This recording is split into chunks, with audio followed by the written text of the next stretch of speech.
This is David Black, and welcome to another learning video for Photopea, the browser-based image editing program. The purpose of today's video is to learn how to undistort an image that's taken from an angle.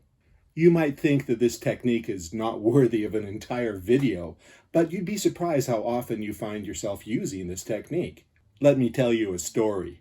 About 15 years ago, my students and I were working on a project to document the history of AM radio in Utah. We were invited to attend a reception of the Utah Historical Society where they were displaying a selection of posters from concerts from the 1950s, 60s, and 70s. We knew that these posters would be extremely valuable for our project, but there was a problem. The posters were all encased in nice glass frames, which meant that when I tried to take a photo of them straight on, I got glare bouncing off the glass. The only way to get a good photograph of the posters was to take the photograph at an angle where we were outside of the angle of reflection of the light. But that led to another problem. The pictures were distorted. And so, experimenting with Photoshop, I came up with this technique that I'd like to show you today. I've used it frequently ever since. Let's get to it. I'm inside Photopea's open screen, and I'm going to choose Open from Computer. What I'd like to show you is some paintings that my students did using spray paint of exoplanets for my astrobiology class. Let's pick this one right here. When we bring it in, the first problem that we see is that it's taken vertically. I need to rotate this about 90 degrees. And so I'm going to go up to the tools, make sure you're on the tools for Photopea, not the browser window. And I'm going to choose Image, Transform, and I'm going to rotate it 90 degrees clockwise. This is how this image was originally painted. The next step is to make sure that my rulers are turned on, which they are, but if they're not, then what you want to do is go up to View, and then make sure that the check mark by rulers is turned on. With the rulers turned on, I can point to the top ruler and then holding down my mouse, drag out a guideline. What I'm going to do is have it just touch the corner. You can see this is close to being perfectly rectangular, but just not quite. I'll also do this with the bottom, which is pretty close, but again, I'm just going to touch the bottom.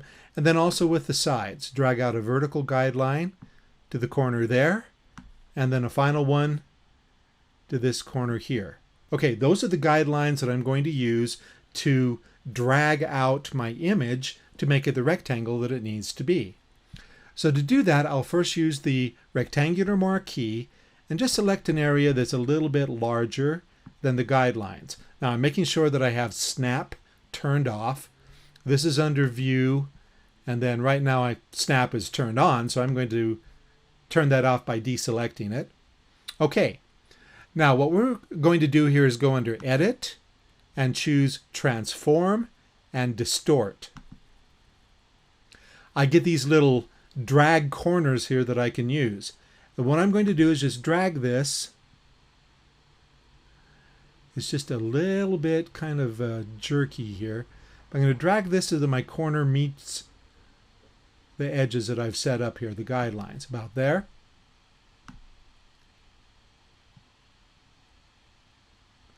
This is one thing because we're working online.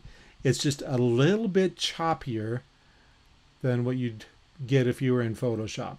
Okay, I've got those corners adjusted. Now I'm going to hit Return or Enter on my keyboard to finalize that. Okay, took it a moment. Now what I'm going to do is deselect. That is, in my case, I'm on a Mac, it's Command D. If you're not, it is Control D. And I do not need these guidelines anymore. So I'm going to go up under View and choose Clear Guides. There they go.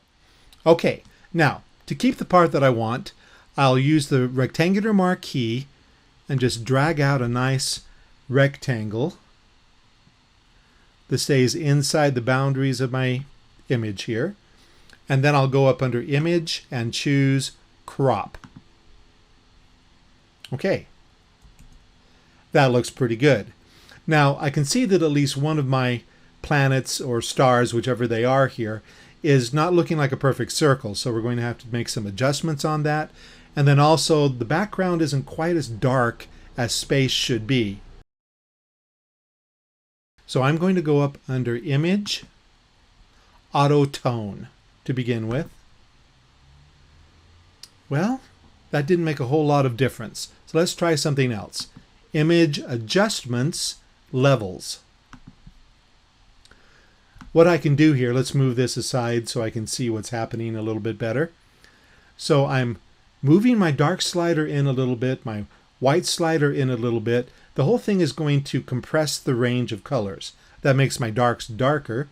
I can also move around the mid slider, make my background darker or lighter. I'm going to make it a little bit darker. About there looks good. Those are nice intense colors.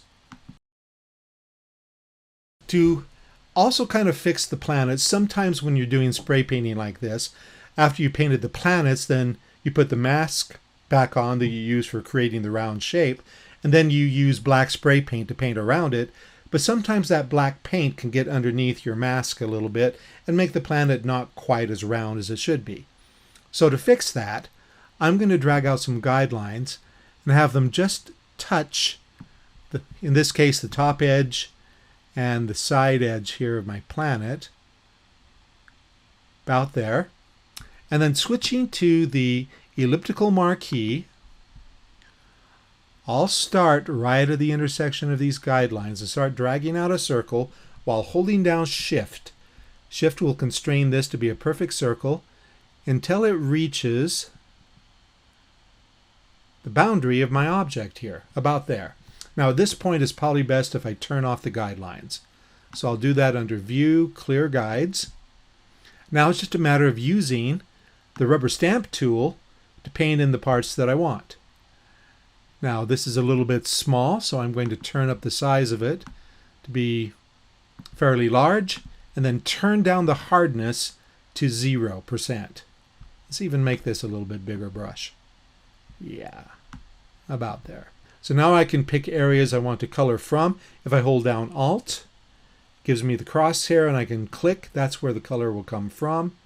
And I can bring it up here to paint where it's going to go.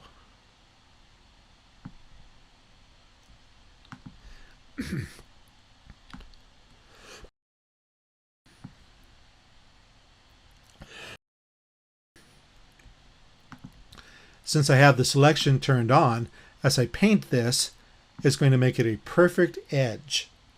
There's Control D. That looks a little bit better. I don't have any of that dark color kind of wrapping around. Now I'm going to do the same with the other two planets. And there's just one final little problem. I've got a little mark up here at the top where I must have stuck to another piece of paper. So I'm going to take the rubber stamp and let's select an area over here that looks pretty good. That's in the same area, same color.